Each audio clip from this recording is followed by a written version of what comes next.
नमस्कार। आज हम सीधे मिस्र के रेगिस्तान चल रहे हैं, जहां वो विशाल पत्थर के पहाड़ खड़े हैं, पिरामिड।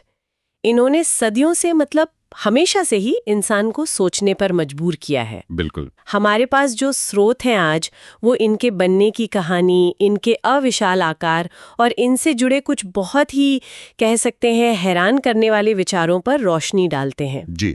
और जो एक सवाल इन सभी स्रोतों से बार बार सामने आता है वो यही है कि भाई आज से लगभग 4,500 साल पहले सोचिए, बिना किसी मॉडर्न मशीन, बिना कंप्यूटर के हाँ, इतने बड़े और इतने सटीक एकदम परफेक्ट स्ट्रक्चर कैसे खड़े हो गए? क्या ये सिर्फ इंसानी मेहनत और लगन थी, या जैसा कुछ स्रोत इशारा करते हैं, कहानी में कुछ और भी है? तो आज हमारी ये जो गहन पड़ताल है, इसका मकसद यही है कि हम इन अलग अलग नज़रियों को समझें जो स्रोतों में मिलते हैं। हम देखेंगे कि ये पिरामिड कितने भव्य थे, उनका आसमान के तारों से क्या अजीब सा रिश्ता नजर आता है। और हाँ, कुछ ऐसे सिद्धांत भी जिन पर शायद यकीन करना मुश्किल हो, पर उन पर बात करना भी जरूरी है। जरूरी है, बिल्कुल। तो चलिए इस रहस्य की तह तक चलते हैं, देखते हैं ये स्रोत हमें कहाँ ले जाते हैं। सबसे पहले तो गीजा का महान पिरामिड, हाँ। है ना? प्राचीन दुनिया के 7 अजूबों में अकेला यही बचा है जो आज भी खड़ा है। जी। और इसके साइज के बारे में जो आंकड़े मिलते हैं ना स्रोतों में, वो तो दिमाग घुमा देते हैं। आंकड़े तो हैं ही हैरान करने वाले।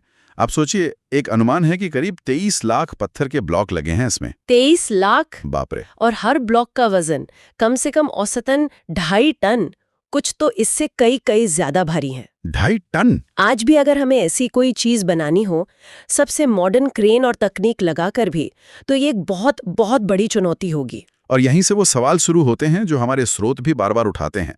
इतने भारी पत्थर, इन्हें सिर्फ काटा ही नहीं गया, बल्कि इन्हें नील नदी के पार से लाया गया और फिर सैकड़ों फीट ऊपर चढ़ाया गया। ये कैसे? हाँ, कैसे? उस जमाने में तो शायद पहिए वाली गाड़ियां भी नहीं थीं जैसा माना जाता है, स्टील के औजार नहीं थे। तो ये हुआ कैसे?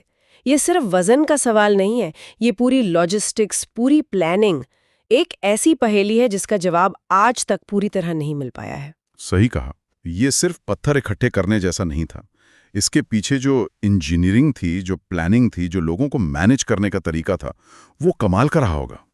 स्रोत भी इस बात पे जोर देते हैं कि ये सिर्फ शारीरिक मेहनत का काम नहीं था। इसके पीछे गणित का, ज्योमेट्री का ज्ञान भी अभूतपूर्व था। पत्थरों को इतनी सफाई से तराशा और फिट किया गया है कि उनके बीच कहते हैं एक ब्लेड तक नहीं जा सकते। हाँ, सुना है मैंने ये। तो ये जो कारीगरी का लेवल है ना, यही पारंपरिक व्याख्याओं पर सवाल खड़े करता है और सोचने पर मजबूर करता है कि कहीं हम कुछ देख नहीं पा रहे हैं, कुछ मिस कर रहे हैं। अपने आप में ही एक बड़ा रहस्य है। पर बात यहीं खत्म नहीं होती। स्रोतों में एक और पहलू है जो शायद इससे भी ज्यादा रहस्यमयी है। सितारों से कनेक्शन। हाँ, वही पिरामिडों का सितारों से संबंध। यहाँ आकर बात और भी दिलचस्प हो जाती है। आप खगोलीय संरेखण की बात कर रही हैं, मतलब अलाइनमेंट की, आसमान के तारों के साथ। हाँ, बिल्कुल। स्रोत बताते हैं कि गीजा का जो महान पिरामिड है, वो जियोग्राफिक नॉर्थ यानी भौगोलिक उत्तर दिशा के साथ इतने सटीक तरीके से अलाइंड है कि यकीन करना मुश्किल है। जी। ये सटीकता इतनी ज्यादा है, कहते हैं सिर्फ कुछ आर्क मिनट का ही फर्क है, कि आज भी इसे दोहराना बहुत मुश्किल होगा बिना लेजर, बिना सैटेलाइट तकनीक के। तो उस जमाने में ये कैसे हुआ होगा? ये पॉइंट सच में सोचने वाला है। देखिए, इतनी सटीकता कोई संयोग तो नहीं हो सकती। नहीं, बिल्कुल नहीं। इसके लिए तो एस्ट्रोनॉमी की, खगोल विज्ञान की गहरी समझ चाहिए, ऑब्जर्वेशन की कमाल की क्षमता चाहिए। ये सिर्फ अंदाजे से तो हो ही नहीं सकता।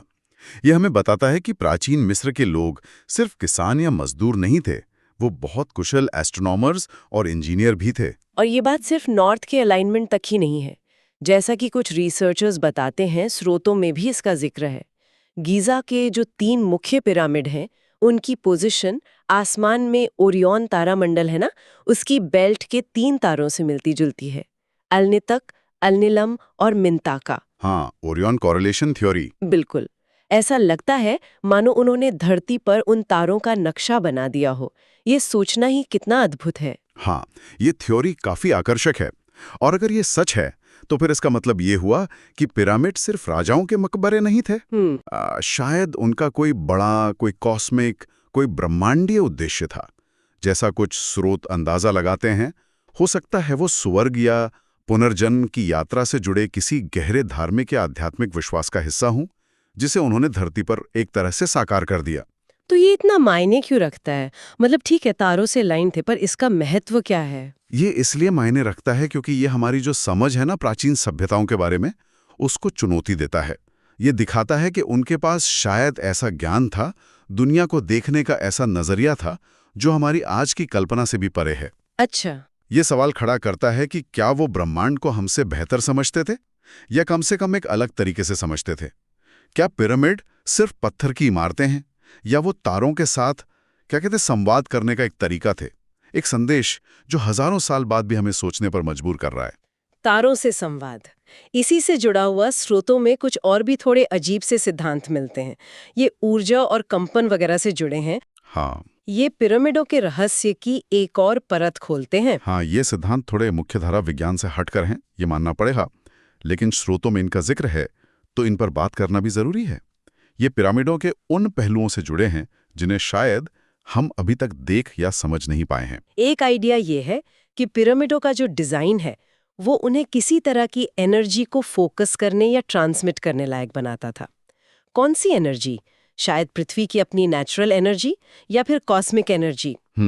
स्रोत इसी कॉन्टेक्स्ट में किंग्स चेंबर का जिक्र करते हैं। पिरामिड के अंदर एक बहुत खास गहरी जगह है वो। कहते हैं वहाँ अजीब वाइब्रेशंस महसूस होती हैं, या वहाँ की अकॉस्टिक्स मतलब ध्वनि के गुण बड़े अजीब हैं। जी। कुछ लोगों का तो ये भी दावा है कि इन खास फ्रीक्वेंसीज का असर इंसान के शरीर या उसकी चेतना पर भी पड़ सकता है। इससे मिलती जुलती बात वो हीलिंग एनर्जी या उपचारात्मक ऊर्जा वाली भी है, जिसका जिक्र कुछ स्रोतों में आता है। दावे किए जाते हैं कि पिरामिड के आकार की जो संरचनाएं होती हैं, उनमें या उनके आसपास रहने से सेहत पर अच्छा असर पड़ता है, फिजिकली भी और मेंटली भी। अच्छा।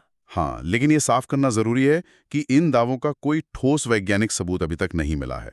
ये ज्यादातर व्यक्तिगत अनुभव या किस्से कहानियों पर आधारित हैं। और स्रोतों में वो छिपे हुए कमरों या सुरंगों की बात भी तो है, पिरामिडों के अंदर या शायद नीचे भी, जिनकी खोज अभी चली रही है। बिल्कुल। इससे ये शक और गहरा होता है कि शायद हम अभी तक पिरामिडों का असली मकसद या उनकी पूरी बनावट समझ ही नहीं पाए। यहाँ दिलचस्प बात यह है कि देखिए, जहाँ तक इन ऊर्जा सिद्धांतों का सवाल है, उन्हें वैज्ञानिक तौर पर साबित करना बहुत मुश्किल है, शायद नामुमकिन भी।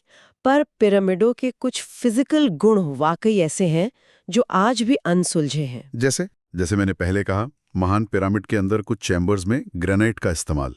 वो ग्रेनाइट सैकड़ों मील दूर से लाया गया था और उसे तराशना उस वक्त के हिसाब से बहुत मुश्किल काम था। या फिर कुछ कमरों के वो अजीब अकूस्टिक गुण। स्रोत भी ये मानते हैं कि जब तक ऐसे सवालों के पूरे जवाब नहीं मिलते, तब तक इस तरह के वैकल्पिक सिद्धांत तो आते ही रहेंगे।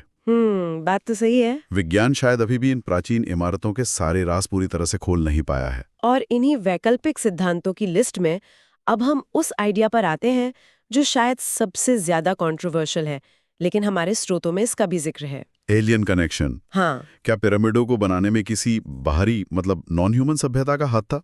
क्या एलियंस ने मदद की थी? हाँ, ये मशहूर प्राचीन अंतरिक्ष यात्री सिद्धांत या एंशिएंट एस्ट्रोनॉट थ्योरी, ये विचार तो मतलब दशकों से चर्चा में है। कितनी ही किताबें, टीवी शो बन चुके हैं इस पर। इसका जो मूल आइडिया है वो यही है कि हजारों साल पहले कोई बहुत एडवांस्ड बाहरी सभ्यता के लोग पृथ्वी पर आए जी। और उन्होंने उस वक्त के इंसानों को ज्ञान दिया, टेक्नोलॉजी दी, जिसकी मदद से पिरामिड जैसी चीजें बनी जो उस जमाने के हिसाब से बनना नामुमकिन लगता है।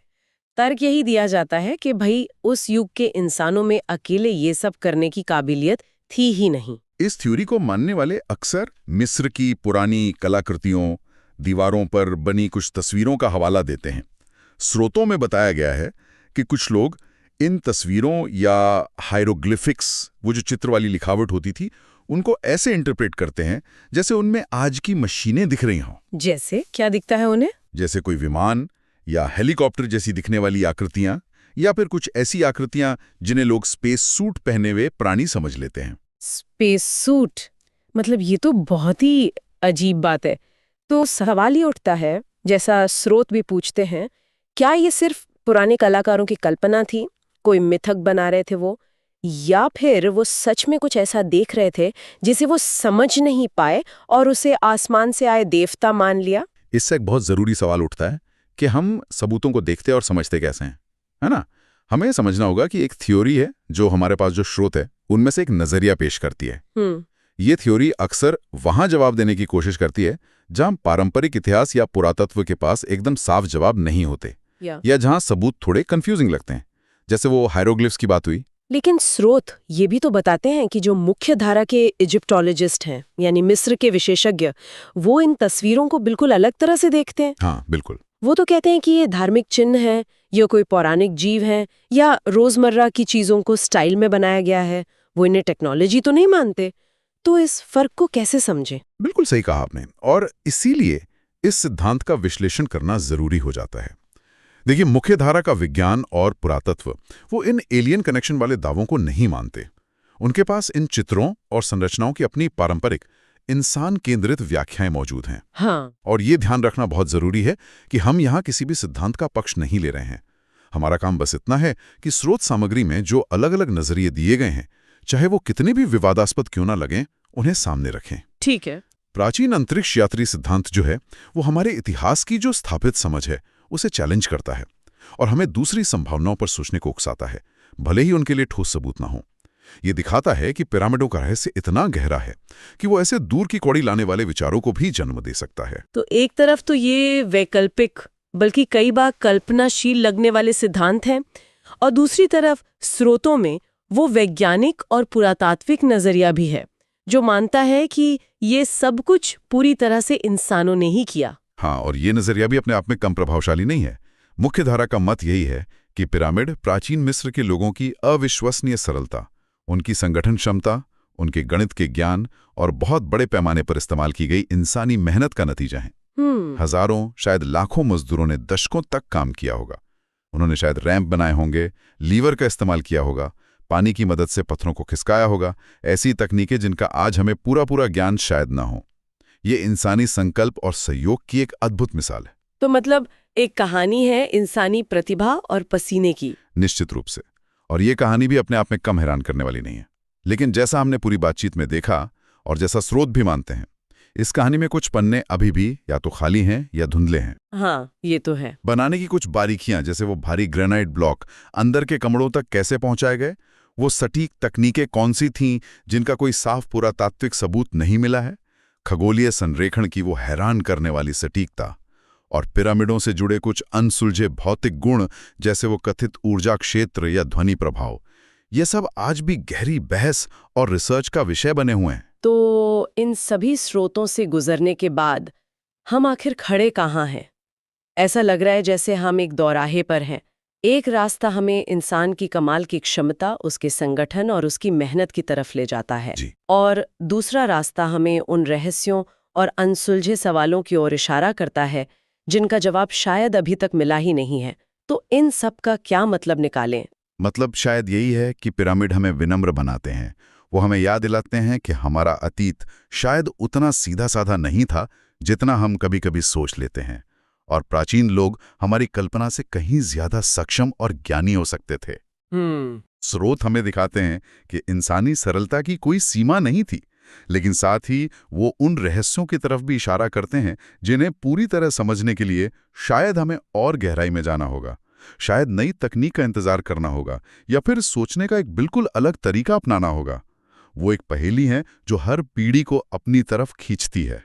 तो अगर संक्षेप में कहूं तो आज हमने पिरामिडों के अविश्वसनीय स्केल और उनके बनने की चुनौतियों को देखा, उनके हैरान करने वाले खगोलीय कनेक्शन को समझा, स्रोतों में जो ऊर्जा और एलियन कनेक्शन जैसे वैकल्पिक, यहाँ तक कि विवादास्पद विचार है, उन पर भी गौर किया जी। और आखिर में जो वैज्ञानिक व्याख्याएं हैं और जो रहस्य अभी भी बने हुए हैं, उनके बीच के तनाव को महसूस किया। बिल्कुल।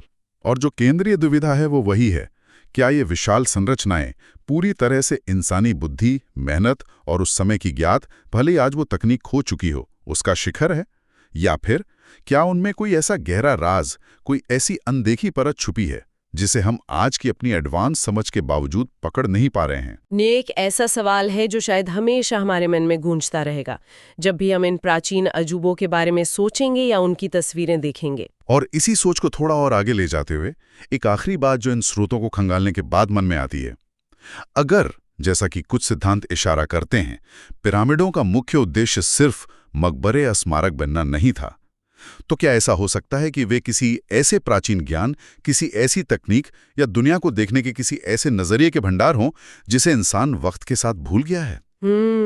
और क्या इन संरचनाओं को सिर्फ इतिहास या आर्कियोलॉजी के नजरिए से नहीं, बल्कि इस संभावित खोए हुए ज्ञान के नजरिए से समझना हमारे अपने आज या आने वाले कल के लिए भी कुछ मायने रख सकता है?